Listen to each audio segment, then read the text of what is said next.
Olá, pessoal, tudo bem com vocês?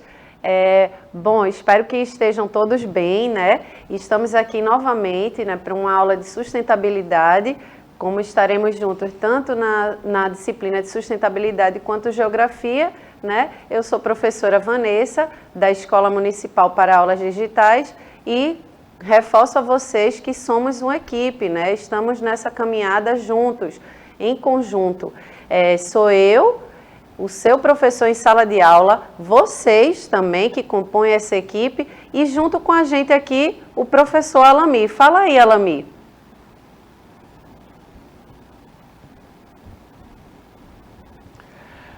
Bom dia, gente! Aqui meu nome é professor Alami Veríssimo, sou de Geografia.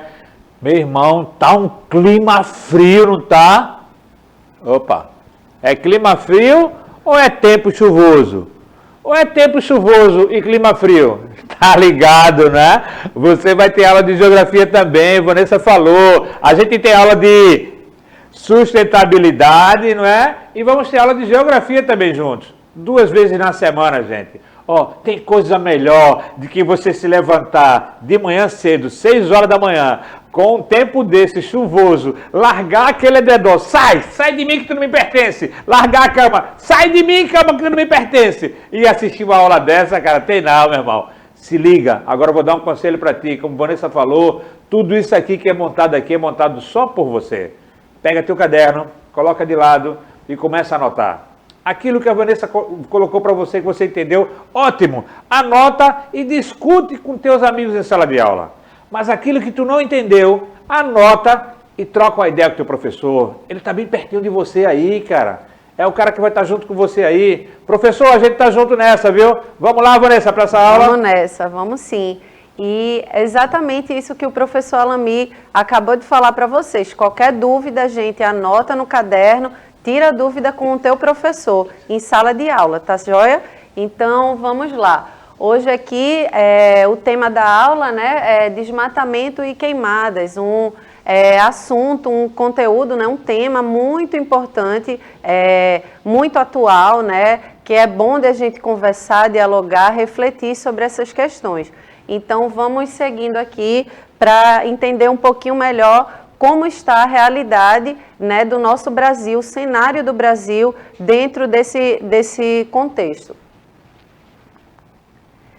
Bom, desmatamento e queimadas no Brasil, né? A gente vê que cada ano mais, né, nessas últimas décadas, no ano passado mesmo a gente vivenciou, né, a gente ouviu, né, nas redes, noticiários, enfim, vocês estão cansados aí de escutar sobre essas questões, porque realmente a gente está liquidando, vamos dizer assim, as nossas florestas, né, queimando, desmatando, e isso causa muitos efeitos danosos para o nosso meio ambiente, nossa natureza e nós quanto seres humanos. Então, é muito importante a gente estar sempre discutindo sobre esse assunto.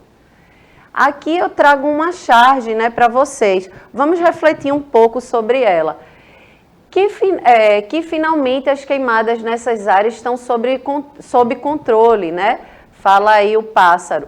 Aí, até porque não tem mais nada para ser queimado.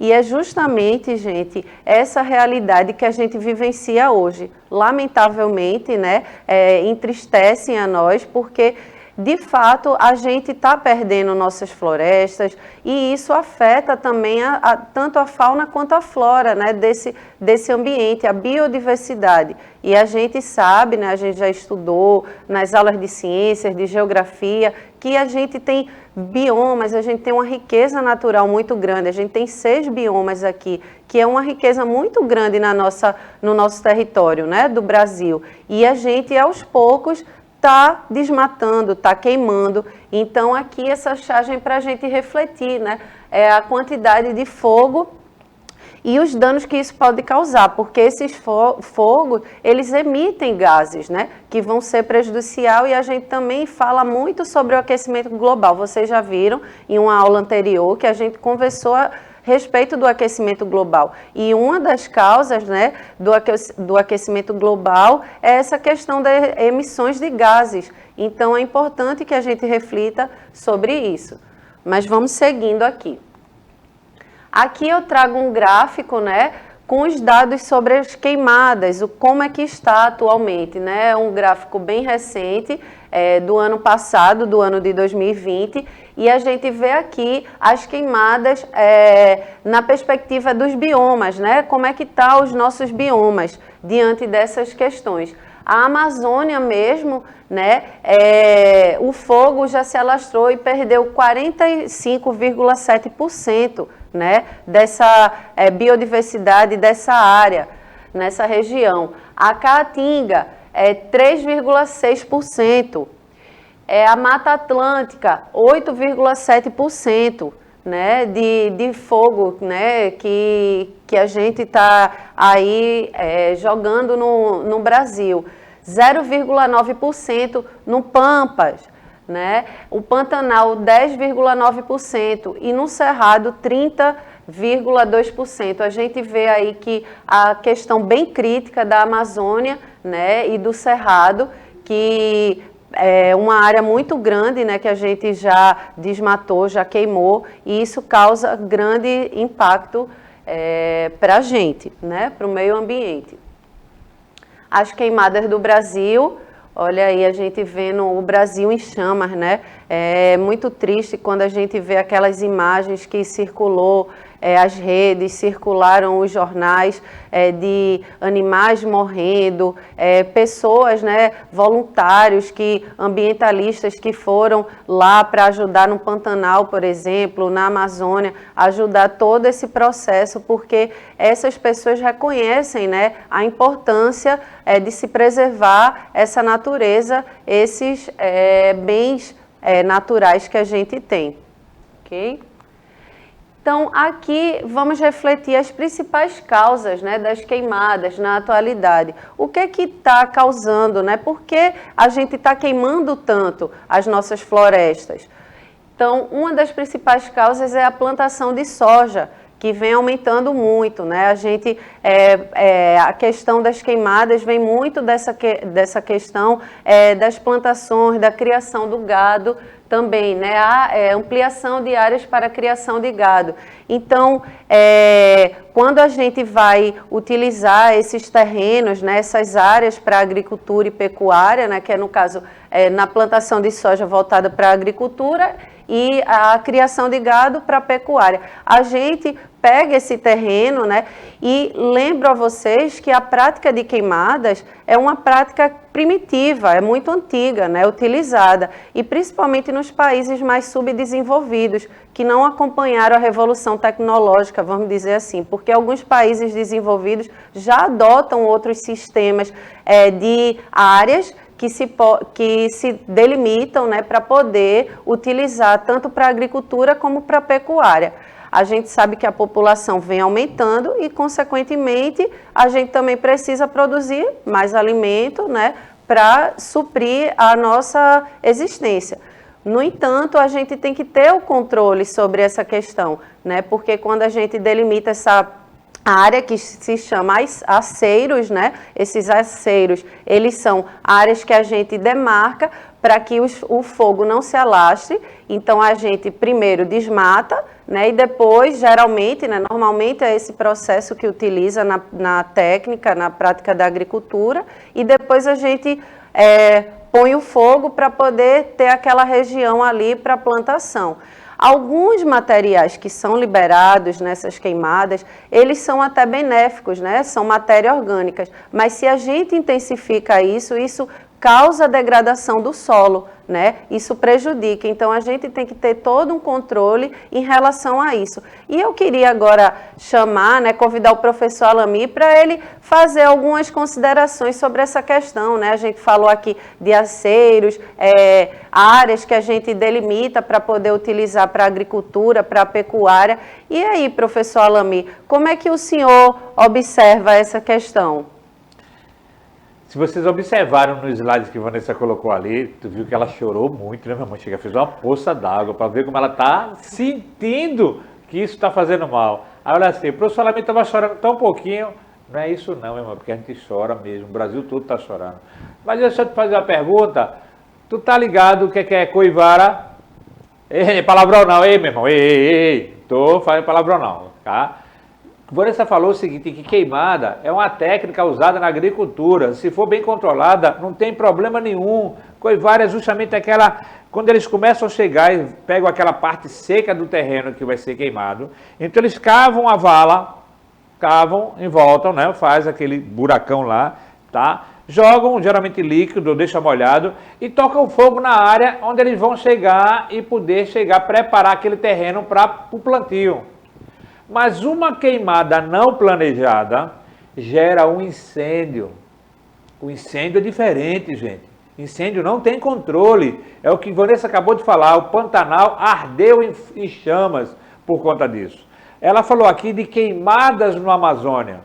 Queimadas em áreas que eles estão reservando para plantio. Mas não são queimadas legais, viu, gente? São queimadas ilegais.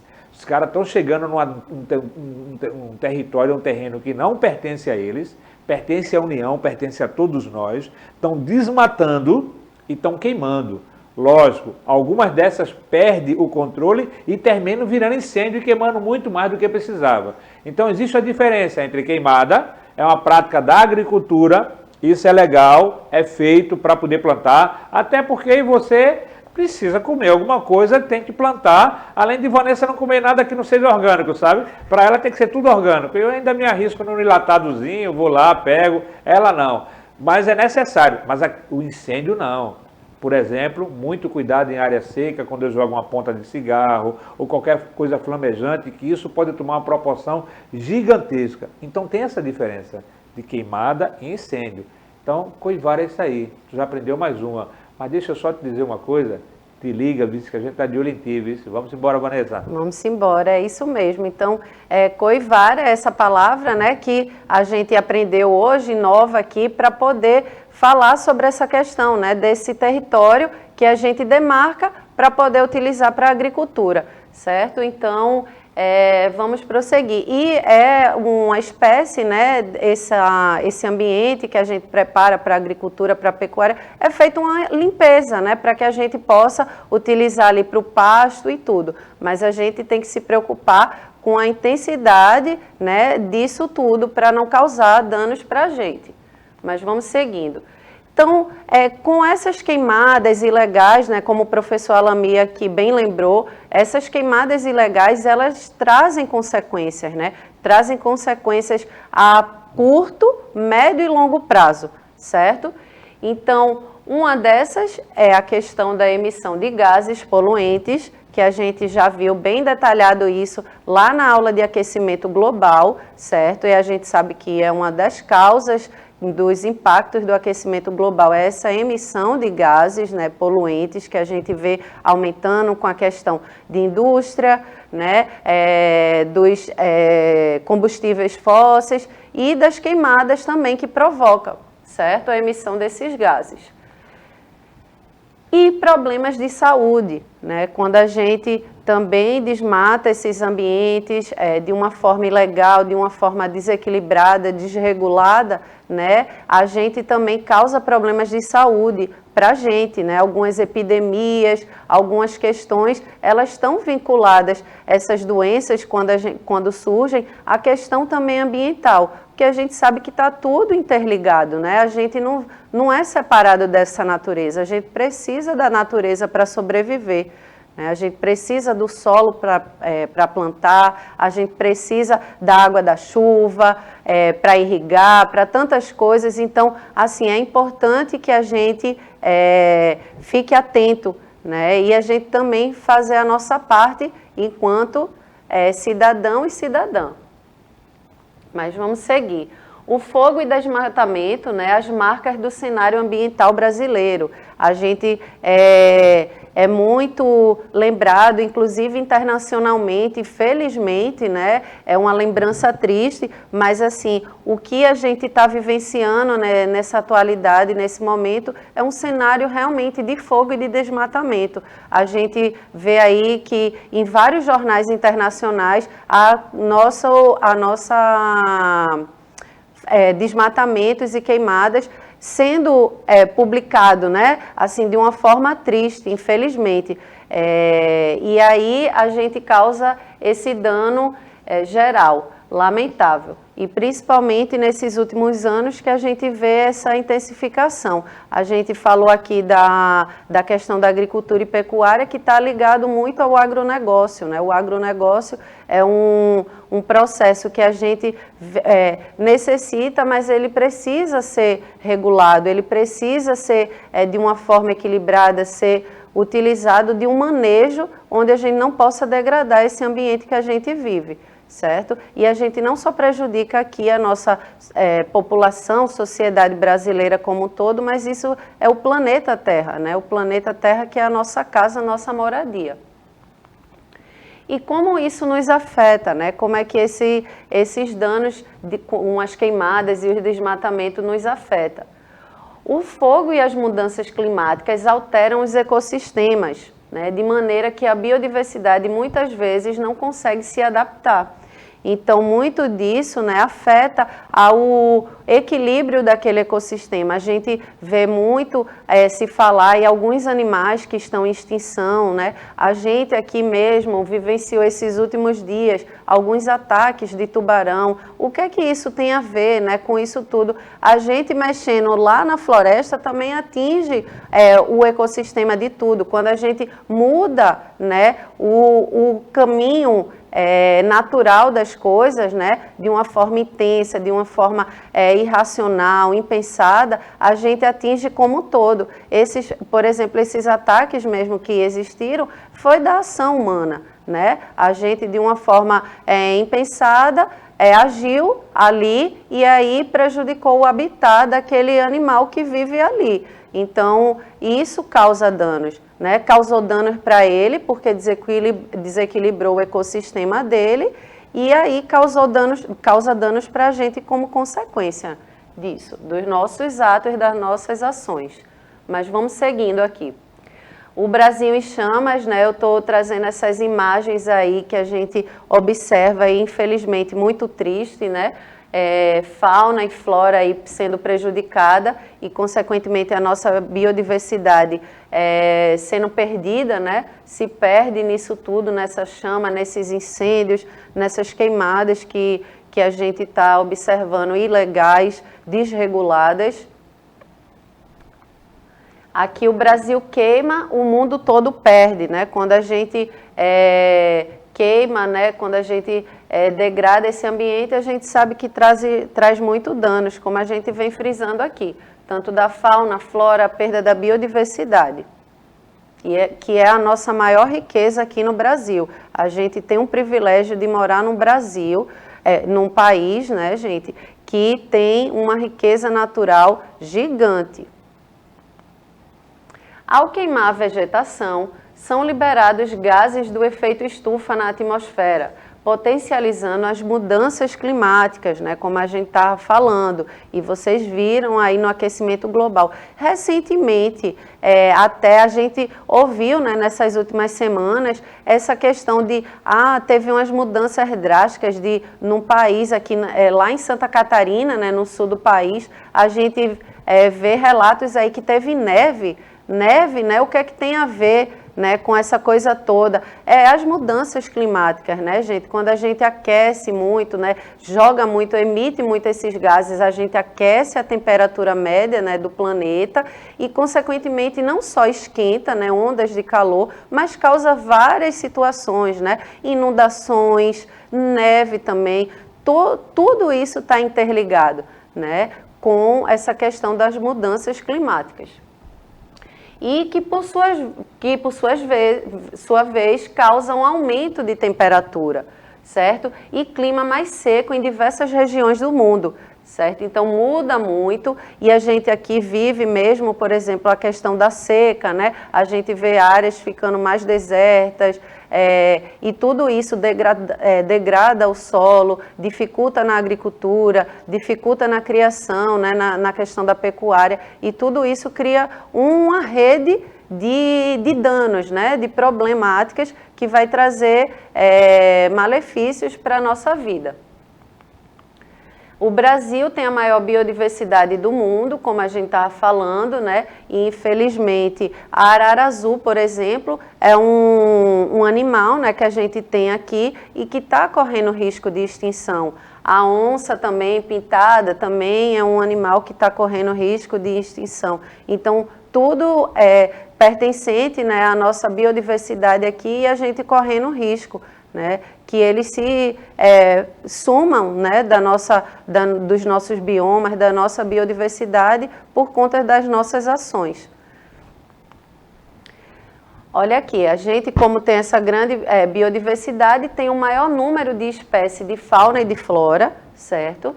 A maior reserva de água doce, a maior floresta tropical, que é a Amazônia, certo? E enorme potencial para o desenvolvimento de um modelo econômico sustentável. Então, a gente realmente tem um potencial grande de ter um modelo sustentável por ter essa riqueza toda, por ter uma grande biodiversidade. Mas a gente não está sabendo fazer um manejo equilibrado disso. A gente está degradando, a gente está destruindo esse habitat. Certo? Então vamos pensar, por isso que é tão importante a gente estar discutindo isso com vocês, que vocês levem essa discussão mais à frente, né? Não só fica nessa aula, a gente vai rever isso diversas vezes, porque é muito importante chamar a atenção. Você conversar com o seu professor, com os seus colegas, enfim, nas redes, porque isso está atingindo a gente, né? A gente está perdendo tudo isso que a gente tem de riqueza, né? E então é importante, por isso também é importante ter essa disciplina, né? Para a gente refletir sobre essas questões, ok? E os problemas ambientais atuais, certo? A gente tem a poluição do ar, a gente vê cada vez mais a gente com um ar mais poluído por conta dessas emissões dos gases. O aumento populacional também causa esse desgaste todo e traz problemas, o desmatamento, certo? A degradação do solo e a extinção de espécies. Então, tudo isso são problemas que a gente vivencia e problemas muito atuais que a gente vai aqui estar sempre chamando a atenção de vocês. Então, de acordo com o IBGE, 90% dos municípios brasileiros apresentam problemas ambientais. Vejam só, gente, 90% dos municípios brasileiros apresentam problemas ambientais. A gente trazendo aqui para o nosso município, né, para a nossa cidade do Recife, a gente vê vários problemas ambientais, né, causado pelas nossas ações. A gente tem um rio poluído, né, de resíduos que a gente descarta inadequadamente, que afeta o habitat do animal que vive ali naquele ecossistema, né, no mangue, no manguezal. A gente afeta com a poluição da quantidade de carros, né, que a gente está vendo nas ruas. A gente, com as chuvas, a gente está vendo o quanto a gente tem problemas com a questão de cheias, enchentes. Então, tudo isso são causas, certo, de mudanças que a gente vai fazendo e com as nossas ações, né, com nossas ações que vai prejudicando o nosso meio ambiente. Entre os mais relatados são queimadas, desmatamentos e assoreamento, né? Assoreamento, o que é assoreamento? Né? Assoreamento é quando a gente vai mudando o curso do rio ali, né, da água, ela reduz o volume, isso através não só das questões naturais, né, de erosão pelo vento e tudo, mas pela questão também da ação humana, né, de descarte de resíduos, tudo isso pode provocar esse assoreamento, ok? A urgência do ambientalismo, né? Por que é urgente a gente estar pensando sobre isso? Uma sociedade de consumo, né? Um consumo irracional, que não pensa nas consequências, né? Que a gente consome sem pensar se realmente a gente necessita consumir aquilo ali, ok? Tudo isso é um reflexo dessa sociedade de consumo, de um sistema, né, que a gente vive, que é o sistema capitalista, que mais à frente vocês vão estudar em geografia, certo? Mais detalhado sobre isso, e a gente repensar nesse consumo. A gente precisa consumir um alimento, uma vestimenta, né? Mas, no entanto, a gente precisa pensar nesse consumo, né? Tem que ser uma forma consciente, não irracional, inconsequente sobre essa questão. E a urbanização, né? Aumento de carros, indústria, tudo isso também causa esses impactos. E por isso que é urgente a gente trabalhar, refletir e estar sempre chamando a atenção de vocês sobre essa questão do ambientalismo. A importância das ONGs ambientais, né? Qual a importância dessas ONGs? São importantes para informar, certo, as pessoas sobre os reais problemas ambientais do país, além de ensinar a população e pressionar as autoridades para buscarem alternativas menos destrutivas ao meio ambiente. Então, a gente vê aí algumas ONGs no Brasil, né? A gente tem WWF, a gente tem SOS Mata Atlântica, tudo são ONGs que pressionam, né? Que são importantes para a gente identificar os nossos problemas, né? Primeiro a gente precisa identificar onde a gente está atingindo, onde a gente com queimadas, com desmatamento e tentar de uma forma, né, mais sustentável equilibrar, né, nossa ecologia, nosso meio ambiente e essa relação de homem e natureza, que a gente pode viver equilibrado, né, nesse meio ambiente. É importante que se viva, mas a gente tem que sempre estar refletindo e pensando. E por isso que são importantes essas organizações para poder refletir, né, e trazer como pauta essas questões ambientais. O futuro que queremos, né, a gente quer... Veja como é bonito você ver um local verde, árvores, né, com flores, onde a gente vê os bichos ali, os animais vivendo de uma forma equilibrada. É muito importante e muito bonito de se ver, né? Não como aquela imagem que a gente viu anteriormente de bicho agonizando, né? Os animais agonizando, queimadas, aquela coisa cinza, fogo, a floresta em chamas. É muito triste ver esse cenário, né? E a gente quer ver verde, a gente quer ver um mundo mais verde, um mundo mais sustentável, ok? Proteger as florestas e os demais ambientes naturais é fundamental na luta contra a crise climática e da biodiversidade e cabe a nós resistir a esse modelo de destruição, né? Então, vamos repensar, né? A gente precisa realmente estar aqui chamando atenção, né? E resistir esse modelo que a gente destrói, né? A gente pode, no dia a dia, ter uma forma mais sustentável de se viver, ok? Nos nossos hábitos e mudando as nossas ações. Então, gente, antes de finalizar aqui, né, a aula, eu queria passar a palavra para o professor Alami, certo? Para ele dar umas últimas palavrinhas aí com vocês. Fala aí, Alami.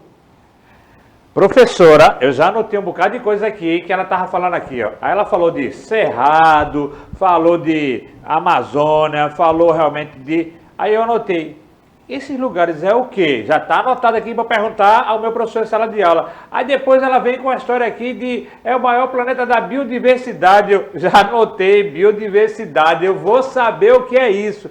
Ainda vem mais, ela complicou minha cabeça que ela disse o seguinte, ó, a maior floresta tropical. Floresta tropical? O que é floresta tropical? Ou é floresta equatorial? Já está anotado aqui. Aí ela vem com a palavra de asseoramento. Ah, você nem dizer. Já está anotado. Será que aqui no nosso rio existe isso, gente? Ó, um monte de coisa para vocês discutirem em sala de aula. Mas só o recado final, gente. Lá naquela questão do Pantanal, eu escutei um depoimento, está lá no YouTube, de um biólogo, sabe? Ele estava chorando, dizendo o seguinte, lá... espécimes que não conhecíamos de fauna, tu sabe já o que é, e de flora, tu sabe já o que é, desapareceram sem a gente ter conhecido. Te liga nisso aí, discute em sala de aula, isso é muito importante. Até a próxima, tamo junto, gente. É isso mesmo, professor. Anota aí as tuas dúvidas, discute com teu professor em sala de aula e nas próximas aulas a gente ainda vai seguir discutindo muito sobre sustentabilidade. Espero que vocês tenham gostado. Um forte abraço e até a próxima aula.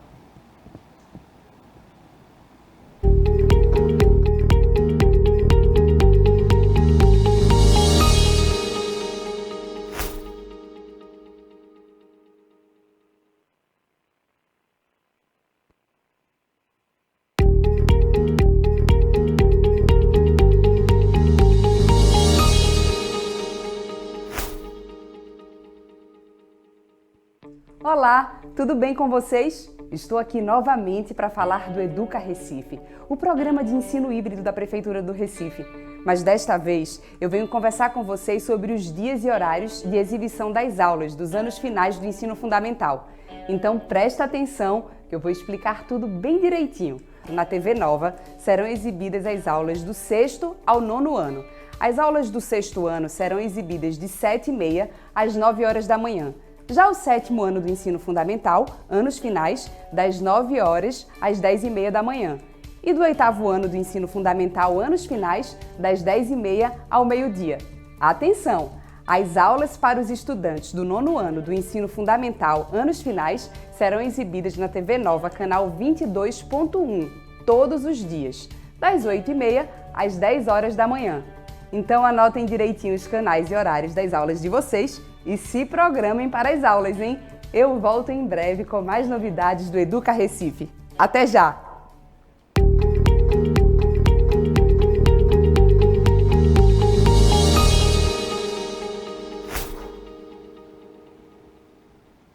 Olá pessoal, tudo bem com vocês? Eu me chamo Briane Mourão, sou professora de matemática e a nossa aula agora vai falar um pouquinho mais sobre adição e subtração de frações. Ontem a gente teve uma aula introdutória, vimos o motivo pelo qual a gente faz essa adição ou essa subtração daquele jeito e hoje eu vou apresentar algumas outras ferramentas, tá? Então a gente vai revisar algumas coisas para dar continuidade à aula de ontem, tá? Como sempre, nossos avisos iniciais, né? Hoje, quem me ajuda mais uma vez com a tradução aqui das Libras é a Adriele. Bom dia! A gente tem o nosso formato de aula digital, pessoal. Então, facilita com que a gente tenha a possibilidade de assistir essa aula de várias maneiras, né? Pela TV, pelo computador ou pelo celular. E aí você pode acompanhar da maneira mais conveniente.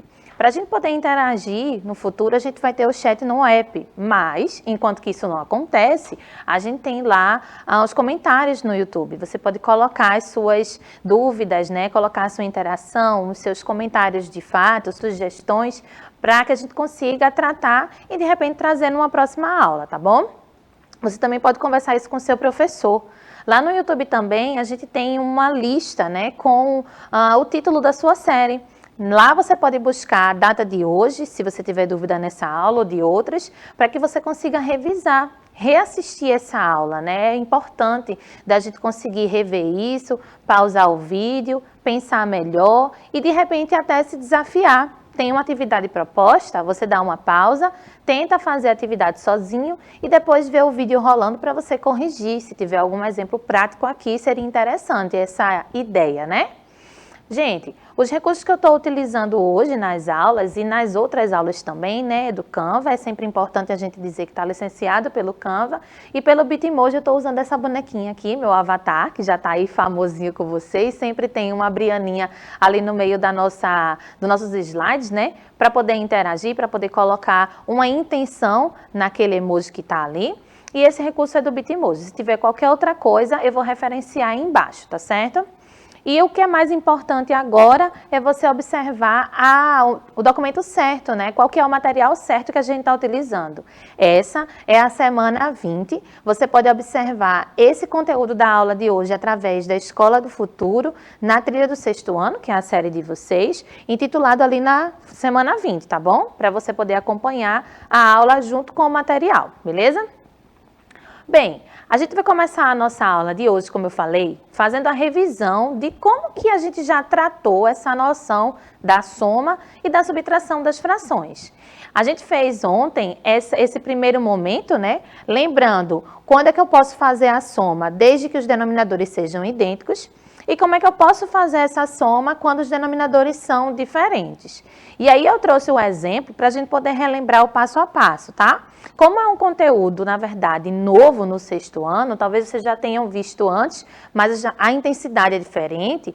Então, aqui é importante a gente revisar quais são os passos que a gente segue para poder realizar essa operação.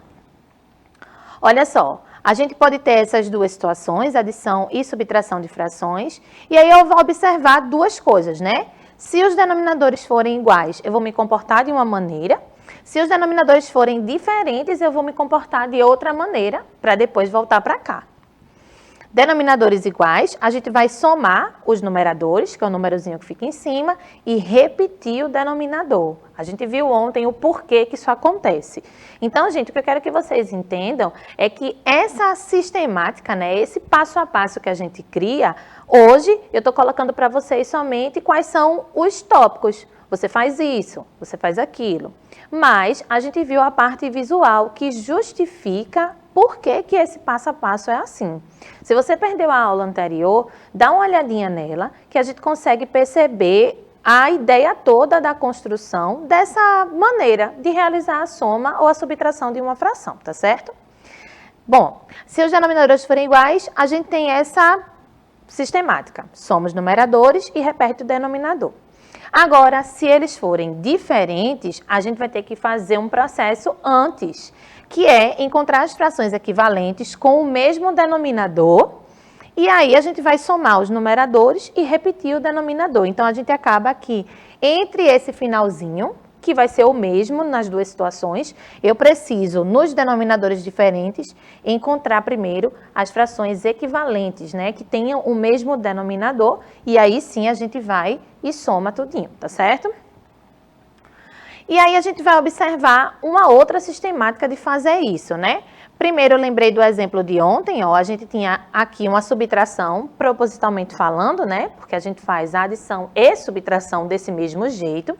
E aí, os denominadores sendo diferentes, o processo que a gente utilizou foi fazer as frações equivalentes dos dois para poder achar denominadores idênticos. Então, aqui, eu fui fazendo 1/3 vezes 2, vezes 3, vezes 4 e assim vai. Eu não preciso fazer todos eles, né? Mas aqui, inicialmente, a gente fez até o vezes 6. E aqui embaixo também fiz até o vezes 6. E aí, a gente percebe qual é a primeira fração que possui os dois denominadores idênticos, né? Quais são as primeiras frações, tanto no primeiro caso quanto no segundo, que possuem o mesmo denominador. Ontem também chamei a atenção que a gente tinha achado 12, né? 12 aqui e 12 aqui. Mas aí eu poderia fazer essa operação com uma fração mais na frente e simplificar, não tem problema nenhum, tá, gente? Porém, a título de praticidade, né, para que a gente consiga fazer uma coisa mais prática e uma continha menor até, que é bem mais fácil, a gente pega a fração mais próxima, né, o valor menor, para poder realizar a operação, tá bom? Daí, a gente achou equivalente a 1/2 é a fração 3/6, né? Então, tá aqui, ó. E equivalente a 1/3 é a fração 2/6. Quando a gente subtrai os valores, eu vou ter 1/6, ó, repetindo o denominador e subtraindo aqui os numeradores, tá certo? Preste atenção nesse contexto, que foi o primeiro momento que a gente utilizou para fazer essa adição, nesse caso, a subtração das frações, tá bom? Temos outra maneira, e aí a gente se pergunta, né? Beleza, eu posso calcular isso fazendo as frações equivalentes. Mas como eu falei na aula anterior, se a gente ficar multiplicando o tempo inteiro, de repente, a gente não consegue achar tão rápido as frações com o mesmo denominador. Então, isso acaba desgastando o tempo de cálculo que a gente vai fazer. Aqui a gente vai apresentar uma maneira mais objetiva disso ser feito, tá? O exemplo, ele traz um exemplo, mais uma vez, falando de comida, né? Eu tô ficando muito golosa nessas aulas de frações, mas é legal a ideia prática de você perceber a aplicação da fração no nosso dia a dia. Ó, Júlia chegou mais tarde em casa e encontrou metade de uma pizza para jantar. Se Júlia comeu uma fatia, qual a fração que representa o restante da fatia? Então, aqui a gente tem uma pizza tradicional. Eu tenho 8 fatias, né? O corte total, a quantidade total de partes nessa pizza são 8 fatias. E aí a pergunta é, se ela comeu uma, qual é a fração que representa o restante da pizza? Então, vamos dar uma olhadinha aqui, ó. Se ela comeu uma, não. Se ela comeu... Ela chegou e tinha metade, olha aí, ela chegou e tinha metade. Então, se ela comeu uma fatia, qual que é o restante? Beleza. Então, ó, chegou, tinha metade. Então, tinha 1/2, certo? Daí, ela comeu uma fatia. A gente viu que está dividido em 8 partes. E ela pegou uma fatia, então ela subtraiu 1/8, né? Da metade, que era o que já tinha, né? Que tinha restado para ela tinha retirado 1/8. Então, 1/8. E daí, a gente vai ter que igualar esses denominadores. Então, olha o fluxo que eu coloquei aqui para vocês. Para realizar essa operação, precisamos achar as frações equivalentes com o mesmo denominador. Perceba que a gente vai utilizar sempre esse mesmo argumento. A maneira de achar esse valor é que vai mudar, tá? Para isso, vamos calcular o MMC dos denominadores.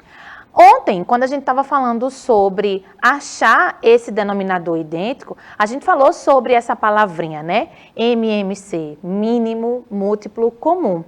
No exemplo que eu coloquei anteriormente, a gente viu para 2 e para 3, 6 aparecendo no denominador, 12 aparecendo no denominador, que são múltiplos ao mesmo tempo do 2 e do 3. Então, basicamente, quando a gente quer achar esse denominador igual aqui, a gente vai procurar um número que é múltiplo dos dois ao mesmo tempo. Porque eu vou fazer uma multiplicação com essa fração inteira, que vai achar um denominador, e eu vou ter que fazer uma outra multiplicação, mas o denominador vai ser o mesmo, tá? Então, vamos ver esse processo de achar esse MMC. A gente vai colocar os dois números lado a lado, né? Os dois denominadores lado a lado e vai fatorar, né? Então, se você não lembra como fatora, coloca aí uma pesquisa. A gente vai colocar mais na frente talvez esse conteúdo também, né? Porque a gente já está no meio do ano. Mas é interessante perguntar ao seu professor como que a gente faz para fazer essa fatoração. Aqui eu vou explicar rapidinho para a gente poder continuar esse assunto, tá? Então, eu tenho 8 e 2 como os denominadores e a gente vai fazer a divisão, esse tracinho vai representar a divisão. Esses números que vão aparecer aqui do lado são os números primos, né? Então, eu vou fazer essa divisão desde que ela seja exata. E começar pelo menor número possível, diferente de 1.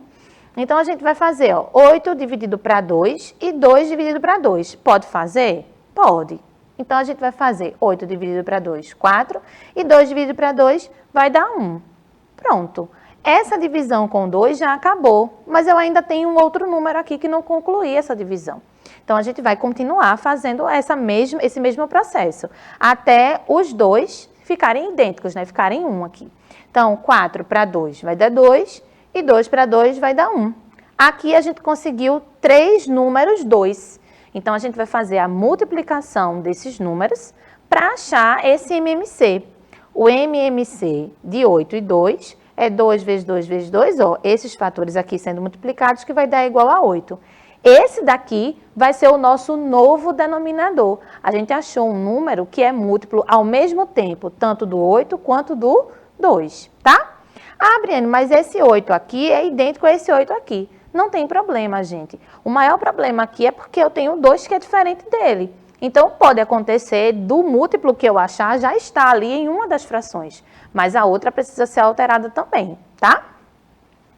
Daí a gente tem, ó, divide o MMC pelos denominadores e multiplica pelo numerador. Então, o processo para a gente alterar essa fração é o seguinte: eu tenho que transformar esse 2 em 8. Antes de eu mostrar as setinhas, a gente já dá para perceber com esse exemplo mais simples que a multiplicação de um número por essa fração inteira vai fazer com que esse 2 vire esse 8. Qual que é um número que eu multiplico por 2 para virar o 8? É o 4, né, gente? Só que a gente pode fazer esse processo através de um ciclo. A gente pode fazer esse processo utilizando essa noção, ó. Eu posso pegar o novo denominador, dividir pelo de baixo e multiplicar pelo de cima, porque a ideia de fato vai ser essa, né? De uma maneira intuitiva ou de uma maneira visual, a gente consegue perceber que a matemática que está acontecendo aí é a mesma. Eu estou procurando qual que é o número que eu multipliquei esse denominador para chegar nesse 8 aqui, tá? Então, se a gente achou o 8, que é o nosso novo denominador, dividindo por 2 vai dar 4, e 4 vezes 1 vai dar 4. Apareceu aqui em cima, tá? Como a outra fração já era 8, então eu só fiz repetir. Mas se a gente fosse fazer o processo da divisão, ia ser a mesma coisa, né? 8 dividido para 8 vai dar 1, e 1 vezes 1 vai dar o próprio 1. Então, aqui a gente não teve alteração em nada, tá bom?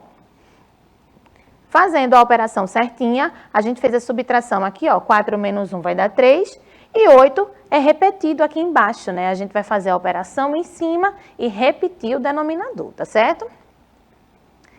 Então, se já tem um método usado para usar essa ideia de frações equivalentes, por que a gente está aprendendo um método novo? Se a gente já consegue fazer a soma e a subtração das frações com aquela multiplicação sucessiva, por que é que agora a gente está aprendendo a fazer com MMC? Gente, falei lá no comecinho que a ideia é a gente tentar ser mais assertivo nesse cálculo, né?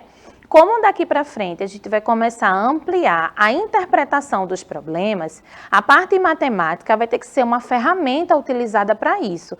Então, o conceito, a interpretação do que fazer, ele tem que ser mais importante do que de fato o cálculo. Logicamente, o cálculo tem que estar certo. Mas aqui a gente está oferecendo uma ferramenta que te dá um pouco mais de velocidade. Principalmente se esses denominadores não forem tão próximos ou forem muito difíceis da gente achar a divisão diretamente, né? Se a gente conseguir fazer essa multiplicação, por exemplo, diretamente, vezes 2, vezes 3, vezes 4, tem situações em que eu preciso fazer 5, 6 multiplicações ou mais para achar o mesmo denominador.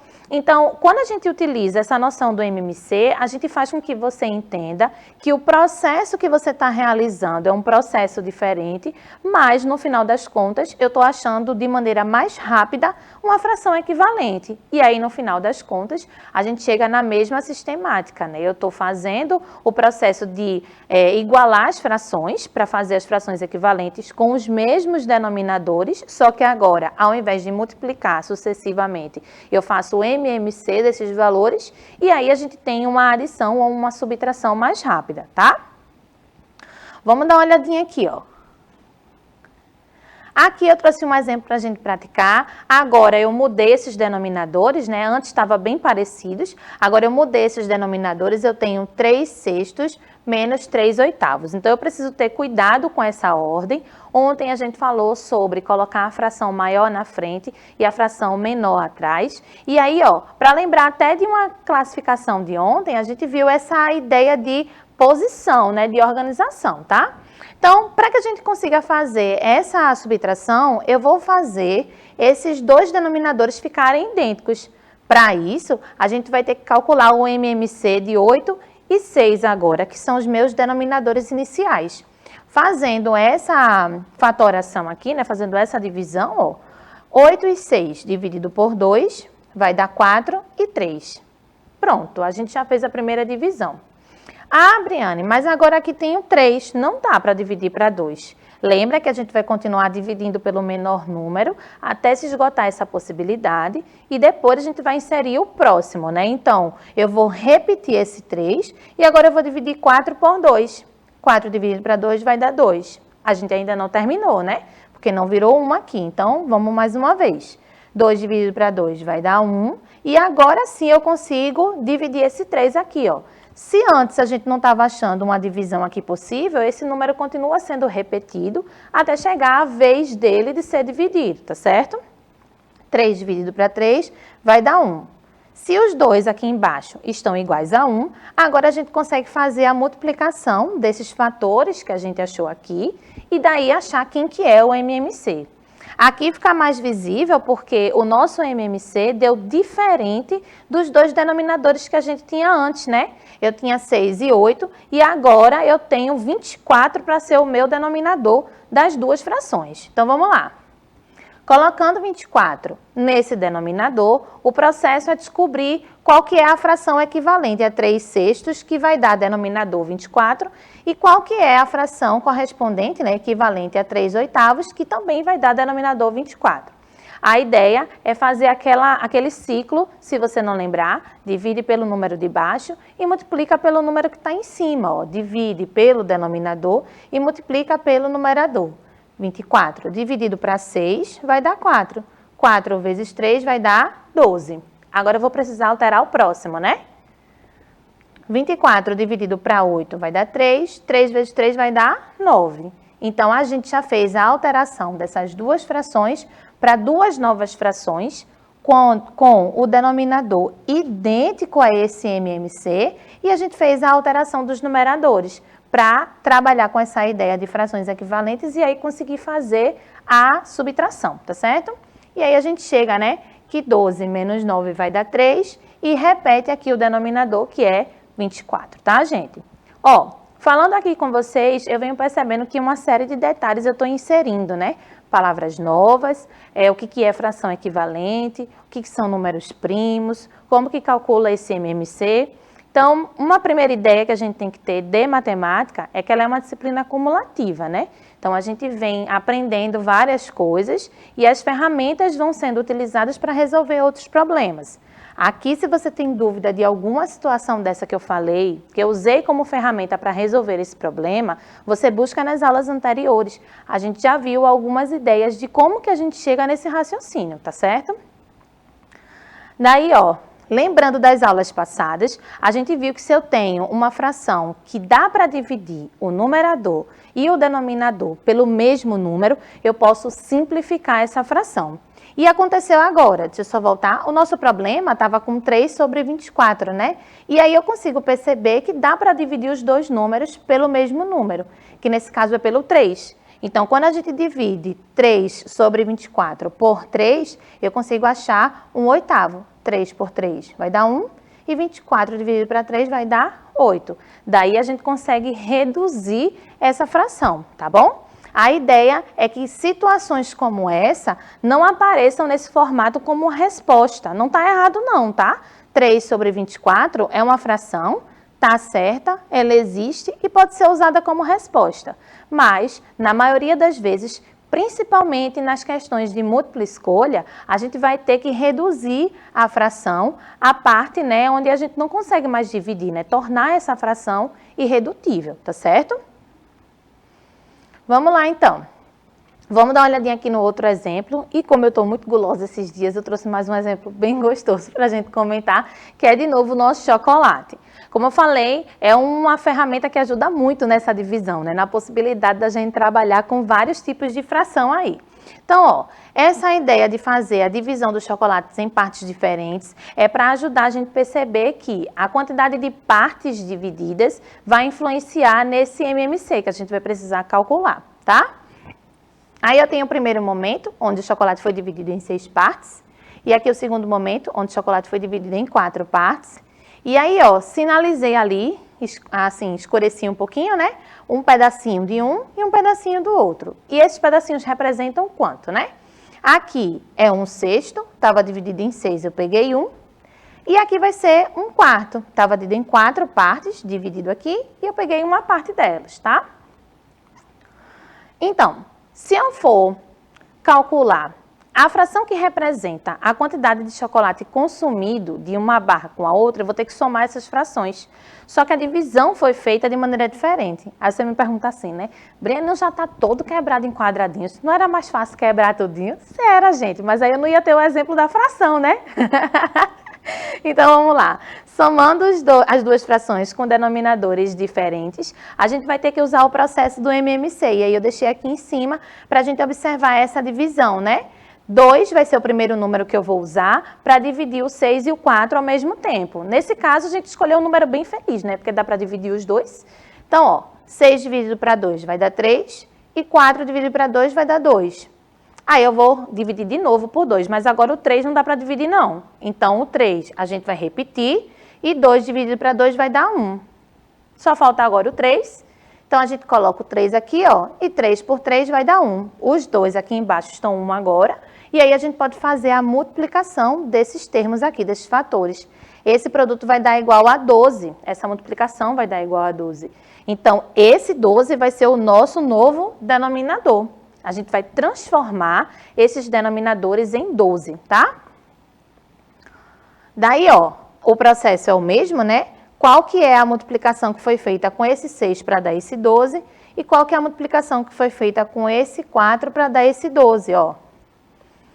2 vezes 6 vai dar 12, 2 vezes 1 vai dar 2. 3 vezes 4 vai dar 12 e 3 vezes 1 vai dar 3. Então, a gente conseguiu transformar as frações com o mesmo denominador agora para representar as mesmas frações inicialmente aqui, ó, que estavam representadas, tá certo? Que foram consumidas, né? Fazendo a soma normalmente, repetimos o denominador e 2 mais 3 vai dar 5, tá? Só que aí eu quero mostrar para vocês o finalzinho dessa conta, né? Por isso que eu comecei brincando com a ideia. Ah, Briana, a gente podia ter partido todo o chocolate em quadradinhos e depois dividido isso. Mas vamos contar de fato, ó. Aqui no primeiro momento, na primeira fração, eu tenho um sexto. Na segunda fração, eu tenho um quarto, né? Destaquei o início do nosso problema. E no finalzinho aqui, eu destaquei qual é a nossa resposta, 5/12. Então, eu parti o chocolate em 4 partes, né? De baixo para cima, depois em 3 partes. Então, aqui, esse quadradinho, ó, tem 12 partes no total, né? Referente a 12 partes aqui.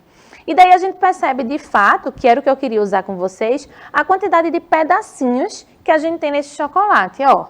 Aqui eu teria 4 pedacinhos, mais 1, 2, 3, 4, 5, 6 pedacinhos.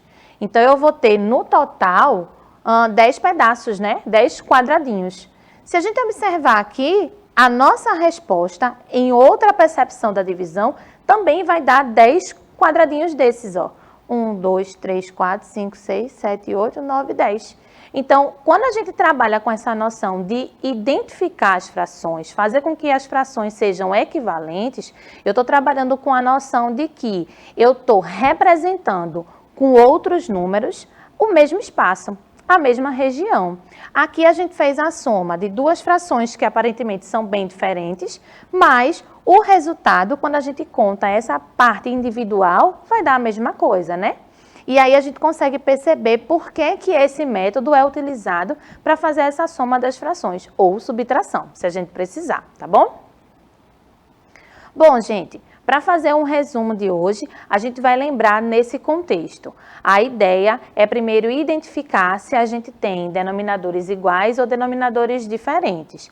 No exemplo do chocolate que eu apresentei aqui há pouco, a gente tinha 2 denominadores que não tinham o mesmo múltiplo ainda, né? A gente não tinha achado esse mesmo múltiplo ainda.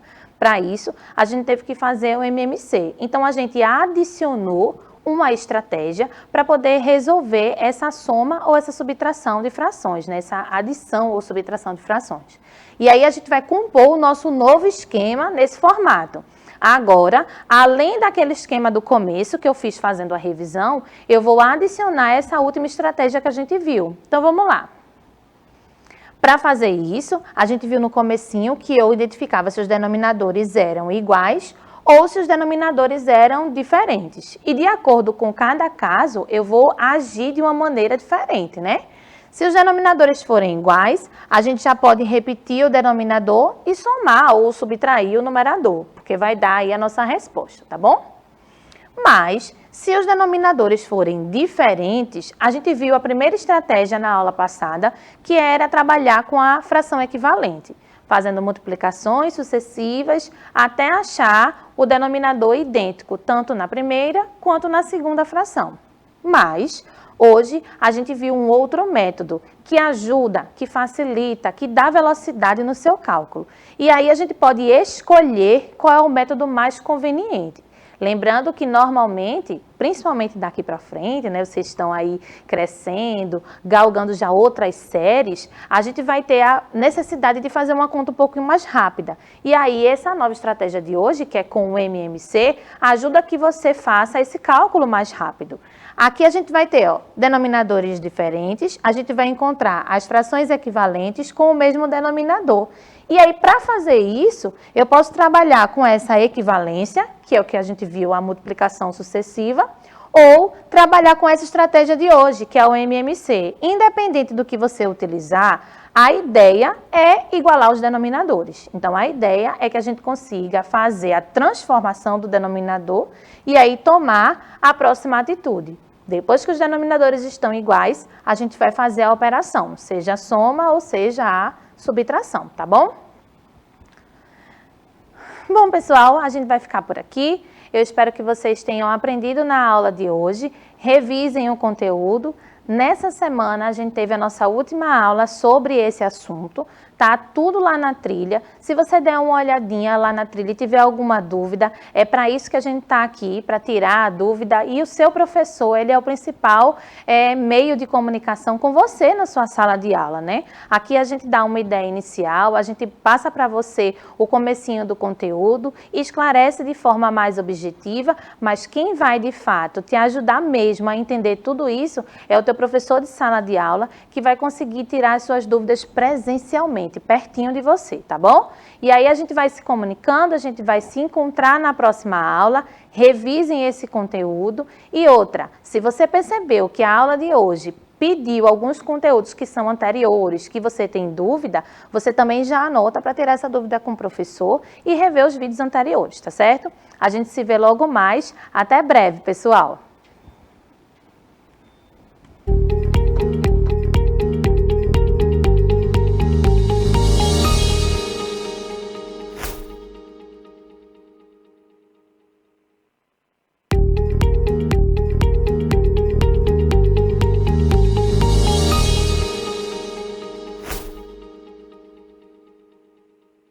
Olá, tudo bem com vocês? Estou aqui novamente para falar do Educa Recife, o programa de ensino híbrido da Prefeitura do Recife. Mas desta vez eu venho conversar com vocês sobre os dias e horários de exibição das aulas da educação infantil. O Educa Recife tem mais de 14 horas de aulas, exibidas todos os dias, em 5 canais digitais. Já sabem os horários de vocês? Então presta atenção que eu vou explicar tudo bem direitinho. O programa de educação infantil é exibido de segunda a sexta-feira, sempre às 8 horas da manhã, na TV Alep, no canal 10.2. Neste programa, as crianças têm acesso a um conteúdo educativo, lúdico e muito divertido. Também tem o Momento do Bebê, onde as famílias das crianças de 0 a 3 anos contam com orientações e dicas de especialistas. Então anotem os canais, os horários das aulas de vocês e se programem. Eu volto em breve com mais novidades do Educa Recife. Até já!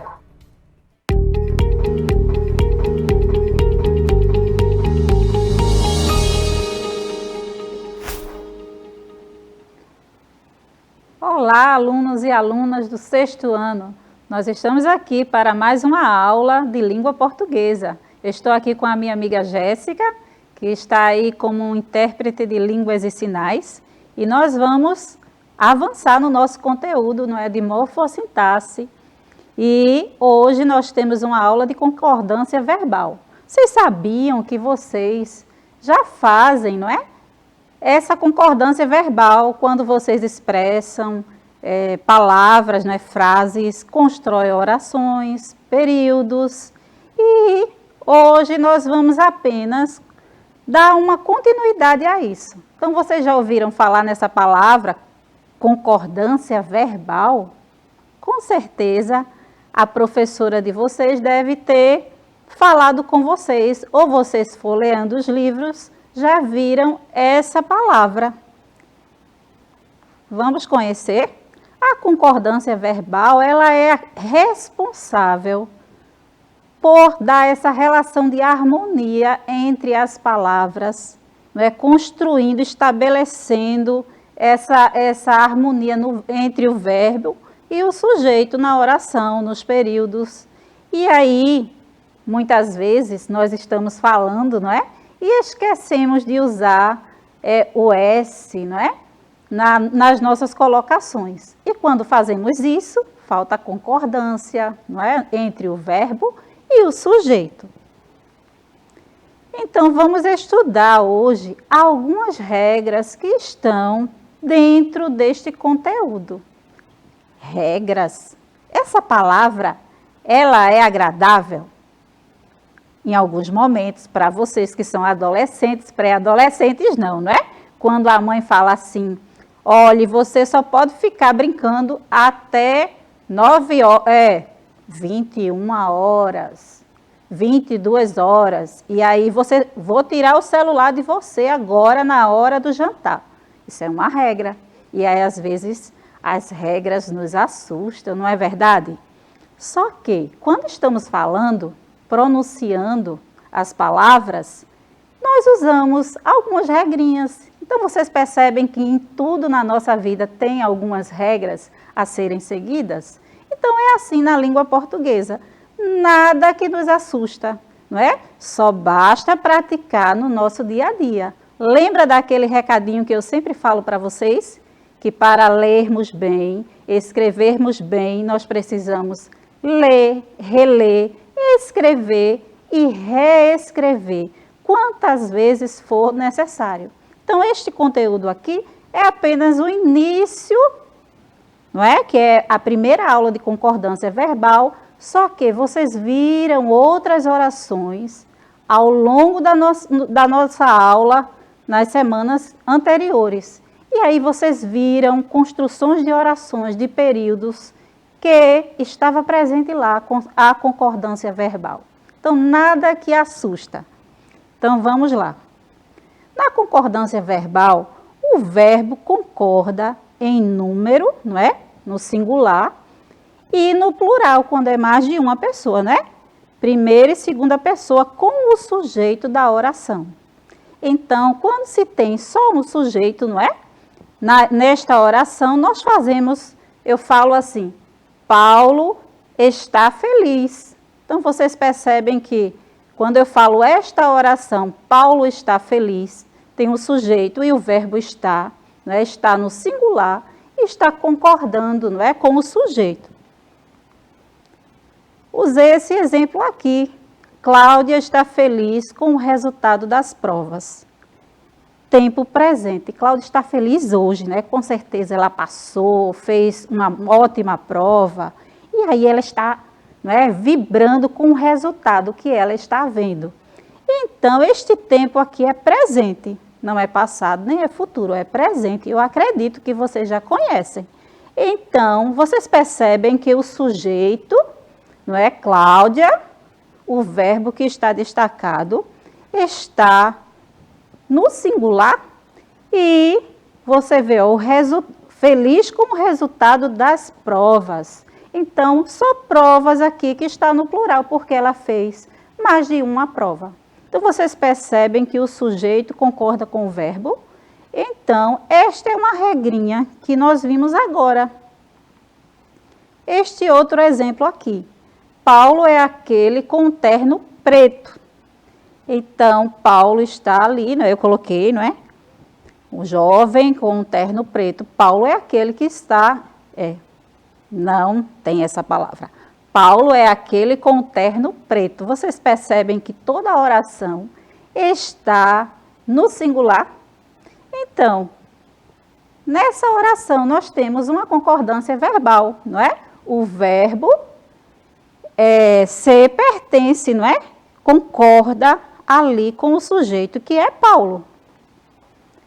Temos o sujeito simples, onde o verbo concorda em número e em pessoa. Então, esse exemplo que eu mostrei para vocês anteriormente, nós vemos que Paulo é um sujeito simples. Então, nós temos aqui outro exemplo. As pessoas chegaram rapidamente. Então, vocês percebem que a frase, não é? O sujeito e o verbo está no plural.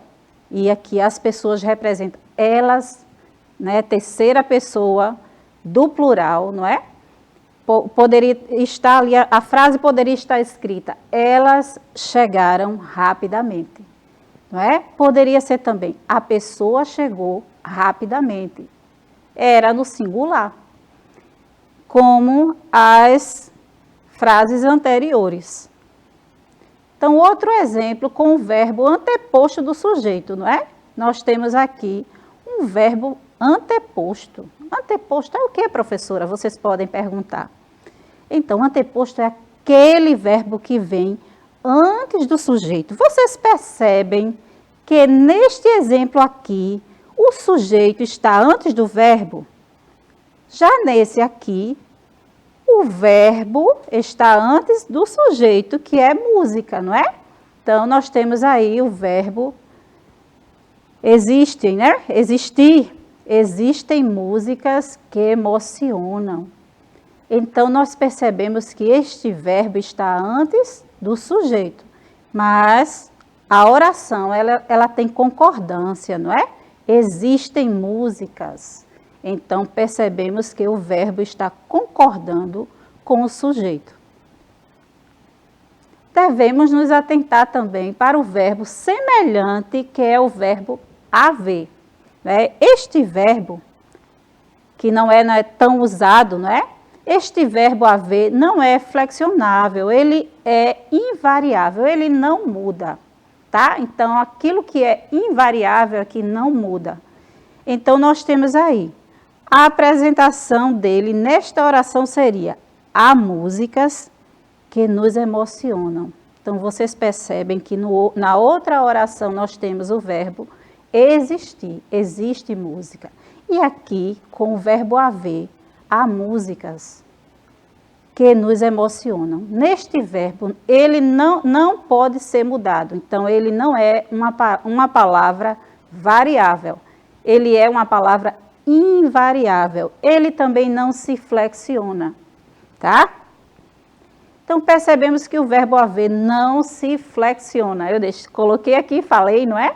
Porque depois vocês estarão vendo esta aula, não é? Contemplando, revisando quantas vezes for necessário.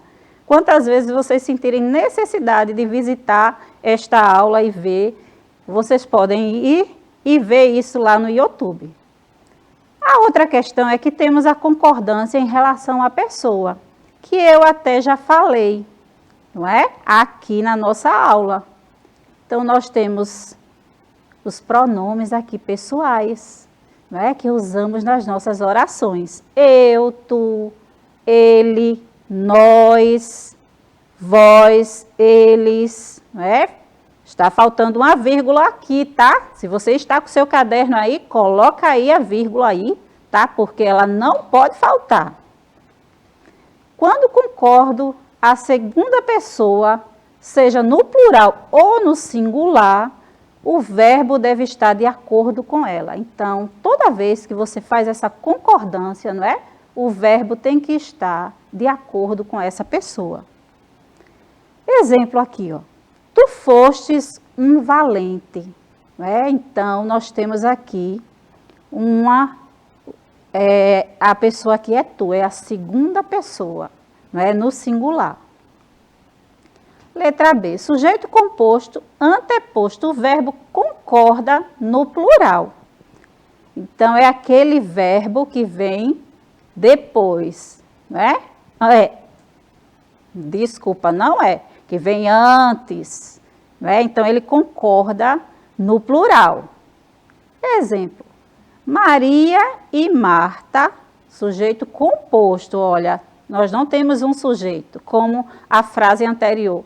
Cláudia está feliz. Aqui nós temos Maria e Marta, estavam felizes.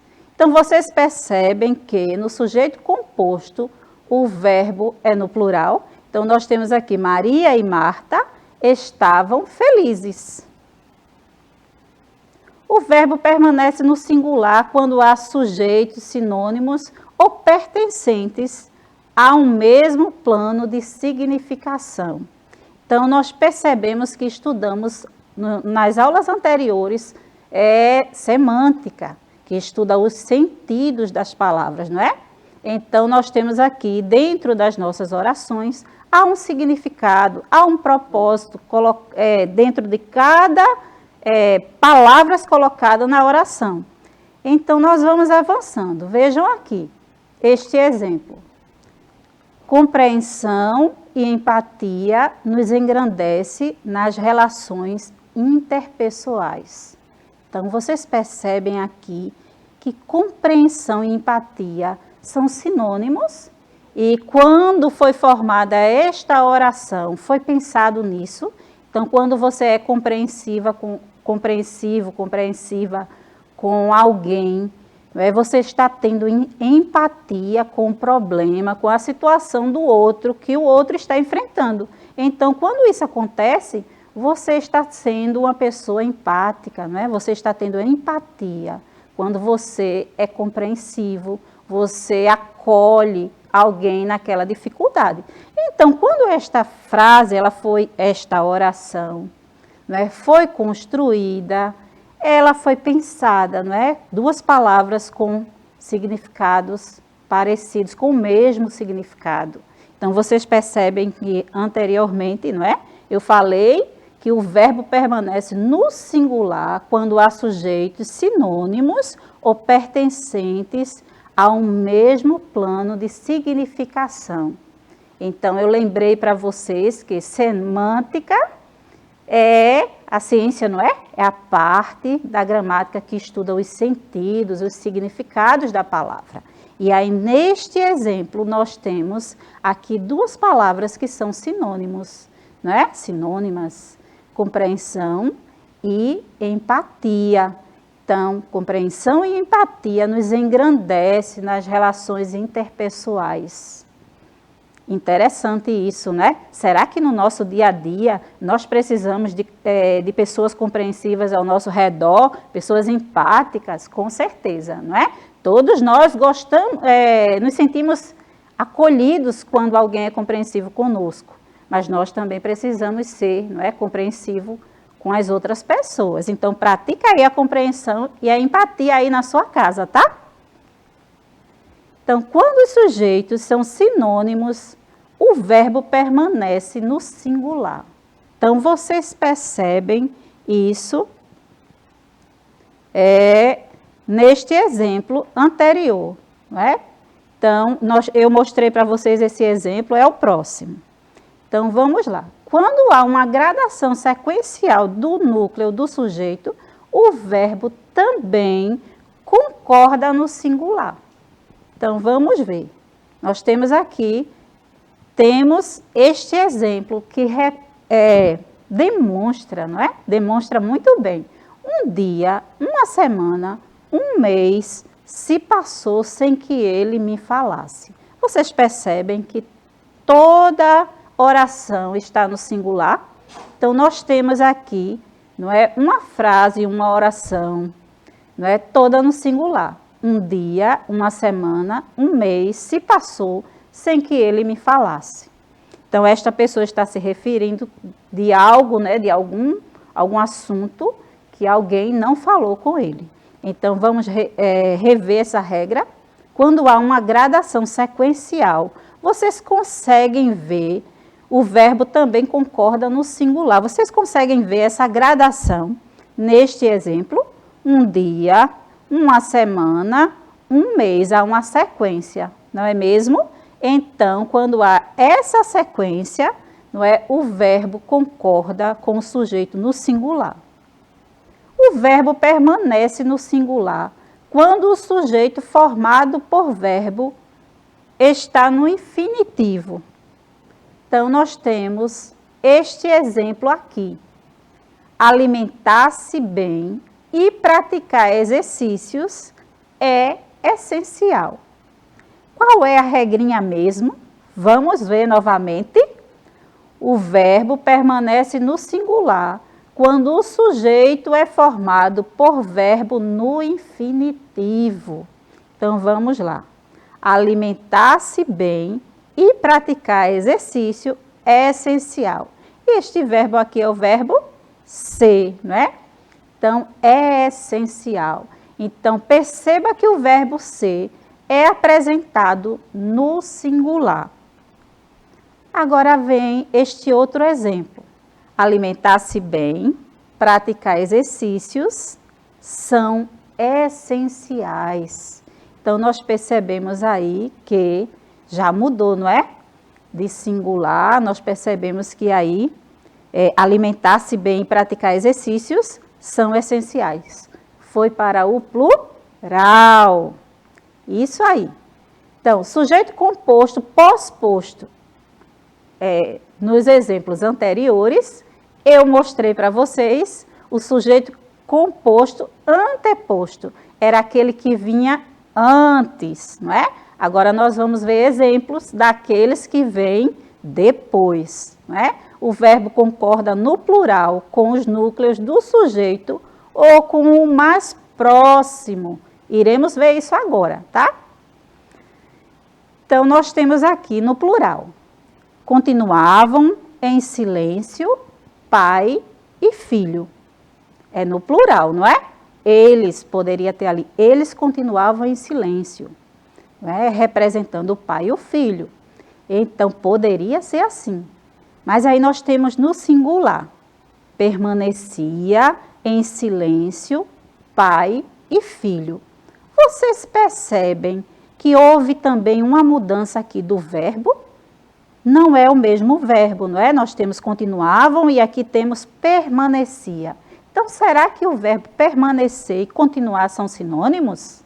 São sim. Então, eles são sinônimos e aí vocês percebem que a concordância verbal, tanto no plural quanto no singular, ela existe, tá? Então, aqui agora nós temos sujeito composto de pessoas diferentes. O verbo vai para o plural na pessoa de número mais baixo. E como é que isso acontece, professora? Vocês podem estarem perguntando. Vamos ver? Então, nós temos eu, tu, ele, nós, vós, eles. E aí nós temos assim, ó. Tu e eu somos irmãos. Vocês já falaram dessa forma? Se falaram, não falaram errado. Está correto essa expressão. Talvez em algum momento você falou e alguém pensou, ou você mesmo pensou, será que falar assim está certo? Ou talvez nem pensou. Então, esta colocação desta forma está correta. Então, você percebe aí tu e eu. Poderia ser eu e tu, né? Tu e eu somos irmãos, né? Então, é uma colocação que está correta. Tu e eles, a professora não falou certo. Tu e ele somos amigos. Eles e eu somos amigos. Na próxima aula, nós estaremos continuando este conteúdo, avançando ainda mais nestas regras. Mas agora, nós iremos revisar mais um pouquinho o que é concordância verbal.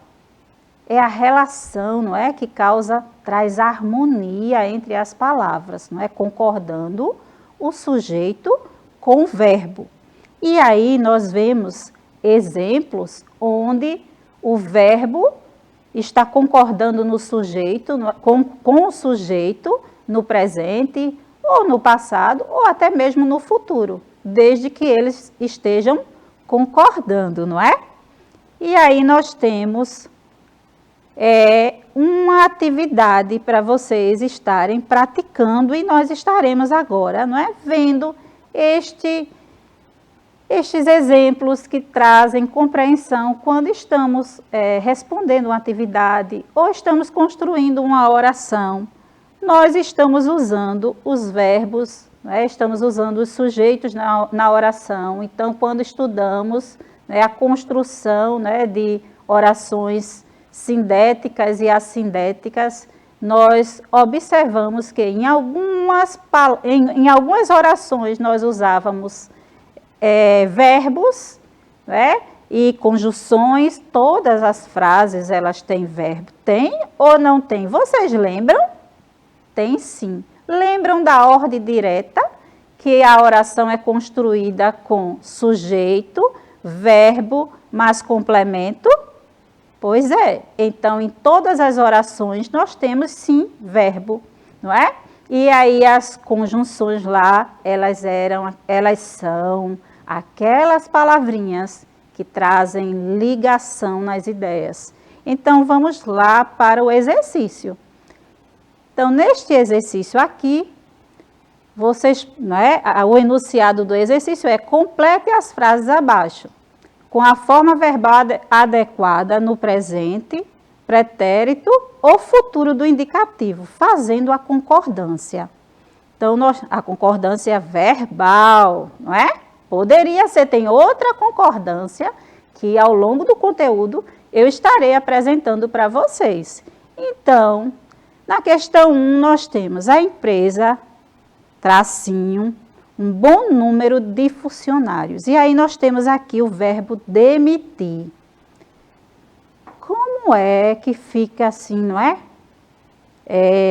Esta frase com concordância. Então, nós temos a empresa demitiu um bom número de funcionários. E aí, no segundo, nós temos sobre esse assunto, vírgula, nós cientes do que vai acontecer.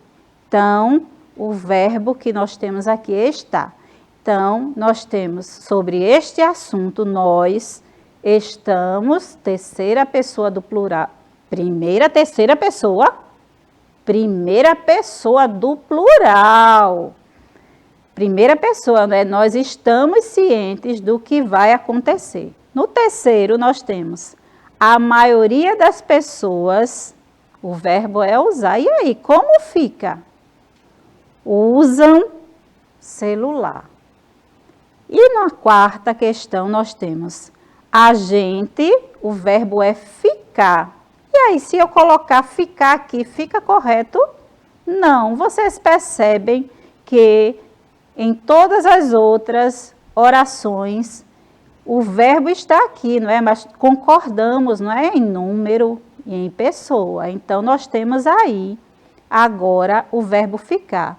A gente fica sabendo da notícia pela TV. Está correto? O que é que vocês acham? E se eu falar, a gente ficou sabendo da notícia pela TV? Está correto? Nós vamos ver isso na próxima aula, que eu vou trazer esses exemplos para vocês novamente, tá? Para a gente ver.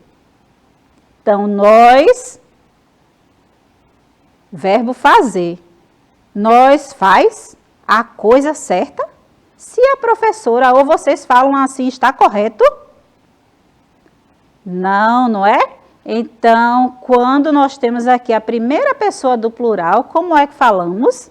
Nós fazemos a coisa certa. Já na sexta questão, nós temos, naquele dia, o verbo é comprar. Tu compra quantos cadernos? Se eu falar assim, está correto? Com certeza vocês estão dizendo aí, não, professora, a senhora está falando errado. E estou mesmo, não é? Naquele dia, tu comprou quantos cadernos? Vocês percebem que naquele dia passado, não é? Então, já passou. Então, tu comprou quantos cadernos? Então, o verbo comprar fica no tempo passado. Então, minha gente, a nossa aula ela está chegando ao fim, mas eu gostaria de convidá-los a estarem revendo este conteúdo, não é? Conversando com sua professora, vendo este conteúdo lá na trilha, porque ele está lá, tá? E aí vocês estão construindo um aprendizado. Nessa construção diária, nós precisamos ler, reler, escrever, reescrever. Vocês perceberam que em algum momento aqui, quando eu fui ler, citar, não é? Alguma frase dessa, eu fiz a colocação do verbo de forma proposital, errada. E aí, quando fazemos isso, nós precisamos ver realmente, esse verbo não está concordando com o sujeito. E quando fazemos isso, estamos sim fazendo uma concordância verbal. Então, não se assusta com as regras, tá? As regras muitas vezes não são tão agradáveis e nem tão aceitas, não é? Mas elas nos ajudam, tá? Então, até a próxima aula e aguardo vocês para a continuação desta aula.